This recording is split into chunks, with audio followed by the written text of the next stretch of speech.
Salut tous. Bon, alors je vais vous mettre rapidement la vidéo de créationniste concernant la banane. Behold the atheist's nightmare. Now, if you study a well-made banana, you'll find on the far side there are 3 ridges. On the close side, 2 ridges. If you get your hand ready to grip a banana, you'll find on the far side there are 3 grooves, on the close side 2 grooves. The banana and the hand are perfectly made one for the other. You'll find the maker of the banana, Almighty God, has made it with a non-slip surface. It has outward indicators of inward contents: green, too early; yellow, just right; black, too late. Now, if you go to the top of the banana, you'll find, as with the soda can makers, they placed a tab at the top. So God has placed a tab at the top. When you pull the tab, the contents don't squirt in your face. You'll find the wrapper, which is biodegradable, has perforations. Notice how gracefully it sits over the human hand. Notice it has a point at the top for ease of entry. It's just the right shape for the human mouth. It's chewy, easy to digest, and it's even curved toward the face to make the whole process so much easier. Seriously, Kirk, the whole of creation testifies to the genius of God's creative hand. Voilà, donc un petit résumé très rapide de cette vidéo. Dieu ne peut être que derrière la création de la banane, parce que la banane a une petite languette pour pouvoir l'ouvrir facilement. Elle est suffisamment du diamètre correct pour pouvoir la glisser dans la main. Elle est inclinée dans la bonne direction pour pouvoir se la glisser dans la bouche. Elle a un code couleur pour savoir quand elle est mûre et tout ça. Voilà, non, effectivement, la démonstration, elle est vraiment pertinente, c'est génial. Seulement, le problème, c'est que ça ne s'applique qu'à que quelques très rares fruits. Je vous présente le corosol. Le corosol, encore, j'en ai bouffé un bout, hein, il manque un bout. Le corosol, c'est un fruit tropical qui est excellent. Il est vraiment délicieux, c'est un fruit, il est sucré, on peut faire des sorbets, on peut le manger cru, en salade. C'est vraiment un fruit, mais il est vraiment à tomber. Moi, j'adore.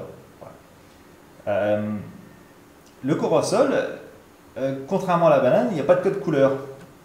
Quand il est mûr, il est vert. Et quand il n'est pas mûr, bah, il est vert. Le seul moment où on sait qu'il est mûr, c'est quand il commence à se ramollir. Et quand il commence à se ramollir, 3 jours plus tard, il est pourri. Donc, Dieu, il a déjà un peu merdé sur la conception. Ensuite, le corosol, bah, on ne peut pas le croquer, parce que vous voyez qu'il a une peau qui est un peu... Elle est un peu dure. Bon, elle se déchire, hein, mais bon, voilà, ça part en petits morceaux, c'est un peu la galère, quoi. Donc, dû au niveau de la conception, ou bien ça devait être un stagiaire, il a là encore une fois un peu merdé. Et pourtant, il n'empêche que le corosol est toujours aussi délicieux. Hein. Qu'est-ce qu'on peut encore dire sur le corosol? Ah oui, le corosol, quand il est mûr, il se détache de l'arbre et il explose par terre. Donc, on doit le cueillir avant qu'il soit mûr. Sinon, c'est mort. Sinon, on ramasse par terre et les piafs ils s'en sont chargés bien avant. Que dire d'autre? Ah oui, la chair du corosol. Alors, je vais vous montrer. Hein. Voilà, le corosol. J'aurais pas dû prendre cet objectif. Voilà, le corosol. On l'ouvre. Vous voyez la languette? La languette, c'est mes doigts. Hein. Voilà, ça se déchire un peu. J'ai pas de trépied, c'est chiant. Voilà. Donc, on en prend un bout. Voilà, la chair du corosol. Voilà, c'est un truc un peu baveux. Et à l'intérieur, il y a plein... Alors, je crois qu'on appelle ça un mucilage. Il y a plein de petits pépins. Et autour de ces pépins, il y a une pulpe crémeuse, blanche, très sucrée, qui est excellente. Je vais la manger d'ailleurs.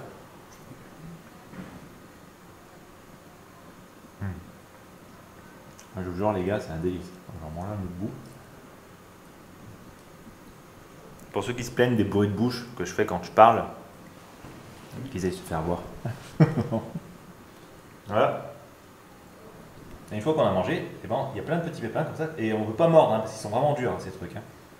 Voilà. Donc Dieu, là, encore une fois, il a un peu chié dans la colle, quoi. Il nous a un peu trollé sur ce coup-là. Et pourtant, ça reste toujours aussi délicieux. Où est-ce que je veux en venir? Si la banane était une conception divine et faite uniquement pour l'homme, et bien dans ce cas-là, il n'y aurait que la banane à manger. Parce que si on prend, selon la démonstration des créationnistes, la banane est le fruit absolu et parfait pour l'humain. Ouais, parfaitement conçu pour qu'on puisse l'emboucher, la décapsuler. Enfin, voilà, c'est génial, quoi. C'est d'ailleurs étonnant qu'il n'ait pas rangé directement dans un sac plastique. Enfin bon. il y aurait que la banane. Et pourquoi tous les autres fruits sont aussi délicieux alors? On prend la mangue. La mangue, vous savez que si jamais vous croquez une mangue à pleine bouche, vous allez vous cramer la bouche. Parce que dans l'écorce du fruit, il y a une résine, une sève, qui va vous rendre photosensible. C'est-à-dire que vous allez prendre le soleil et l'endroit où la sève aura coulé sur votre peau et qui aura été exposé au soleil, vous allez avoir des putains de plaques marron, ça va être le bonheur et ça fait mal. Donc la mangue, elle est à la fois toxique et délicieuse. Les aubergines crues, je crois que c'est très toxique aussi. Les pommes, quand elles sont sauvages, c'est des petits fruits qui sont hyper acidulés et à emboucher, c'est pas le bonheur. Au même titre que les plosses, les prunules qu'on trouve en France. Donc je vois pas où il veut en venir, Dieu. Et dernier point, pour tous les créationnistes qui nous disent que la banane ne peut être qu'une conception divine, il faudrait que ces personnes soient au courant que depuis des générations et des générations, les hommes sélectionnent des bananiers de manière à ce que les fruits aient le moins de pépins à l'intérieur de la chair. Les bananes maintenant sont complètement stériles. Ils sélectionnent les fruits de manière à ce qu'ils soient de plus en plus savoureux, au même titre que les horticulteurs choisissent les roses et les croisent entre elles de manière à ce qu'ils obtiennent des variétés de plus en plus belles. Les bananes, c'est exactement pareil. Le bananier sauvage donne des fruits qui font la taille de mon auriculaire et qui sont secs et imbouffables. Il n'y a que les oiseaux et les singes qui peuvent les manger. Donc Dieu aurait créé la banane pour les singes. Donc Dieu aurait pensé que seuls les singes auraient pu manger des bananes. Donc Dieu nous considère lui-même comme des singes. Donc la théorie de l'évolution, elle est juste. Pour en revenir définitivement à la banane que l'on consomme est issue de travaux de pépiniéristes et de personnes qui ont sélectionné des bananiers depuis des générations et des générations et des générations pour obtenir des variétés qui sont savoureuses, qui sont charnues, qui sont faciles à cueillir, qui donnent des régimes les plus gros possibles. Et puis voilà, c'est pas Dieu qui a créé la banane telle qu'on la connaît, c'est l'homme qui a créé le bananier tel qu'on le connaît. Au même titre que toutes les variétés de pommes qu'on a dans les rayons de vos supermarchés, allez voir la pomme sauvage, à quoi ça ressemble, et puis les pommes que vous avez au rayon de supermarché. Voilà. Il n'y a aucune conception divine là derrière. Après que vous voulez croire que éventuellement il y ait un architecte qui soit à l'origine de l'ADN, bah pourquoi pas, ça on ne pourra pas prouver l'inverse. Mais pour l'histoire de la banane, c'est une énorme connerie, c'est un bullshit monstrueux, et c'est à mourir de rire. Donc pour en finir, si jamais vous trouvez du corosol, en Europe c'est pas possible, parce qu'à mon avis, les fruits ils arriveraient à dévaster en Europe. Quand vous voyagez, essayez les fruits. Ah, puis pour parler de fruits divins, aux Philippines, on trouve des fois le durian sur les rayons des marchés et dans certains supermarchés. Faudrait que Dieu soit sacrément tordu pour avoir fait un fruit qui pue autant. C'est pas possible. C'est dégueulasse. C'est un fruit, sans déconner, l'odeur, elle est insupportable. Et pourtant, les gens le bouffent. Alors quoi, les Philippins, c'est des tarés?